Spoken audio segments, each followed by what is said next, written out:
Nkosi wangeniswa esibhedlele iTambo Memorial kwiveki yokuqala kwinyanga kaMarch. Usapho luthi lwagqibela ukumbona ngelixa engena kwinqwelo yozigulana esiya esibhedlele. Xa lalizama ukuya kumbona laxelelwa ukuba alunako ngenxa yemiqathango ye-COVID-19.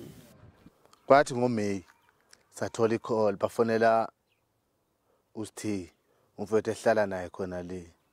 Ufonela emoshali le BBH bathi uSizwe akasekho. Usapho luthi lwaziswa ngumsebenzi wendawo egcina imizimba ngoMeyi ukuba uNkosi akasekho. Uxwebhu lwesibhedlele lubonisa ukuba uNkosi wasweleka ngomhla wesi-7 kuApril. Usapho luthi xa luyokulanda umzimba lwanikwa ongenguwo. Masifika umtshitshwa singamtholi. Kukhoste kuthi sizibuye the following day. But mhlawumbe ngoba isikhathi sesilate woma 2-3. Masibuya ayinakhona singamtholi. Size sithathe basinikeze isidumbu esilongo sithathe ngokuthini naku sekulate sithatha lesidumbu ngokuthini bathi hayi ngoba asiboni kahle. Mhlambe sesisodwa mhlambe ngoba sisathukile.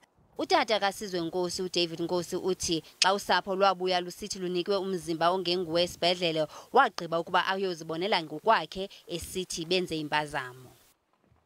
Maswazi mbuze le ntombazane Maswazi. Ushone pho Sizwe. Ngoba umnyango munye inanku ungena le moshela. 10:00.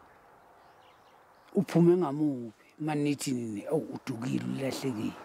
Xa eliziko belifuna impendulo kwisebe lezempilo, isebe lithe lomba usemapoliseni kodwa alikwazanga ukunikezela ngenombolo yetyala. Usapho lwaNkosi ngoku lufuna nje ukwazi ukuba wasweleka ngokwenene na. Ukuba kunjalo ingaba umzimba wakhe wanikwa olunye usapho ukuba ulungcwabe kusinina.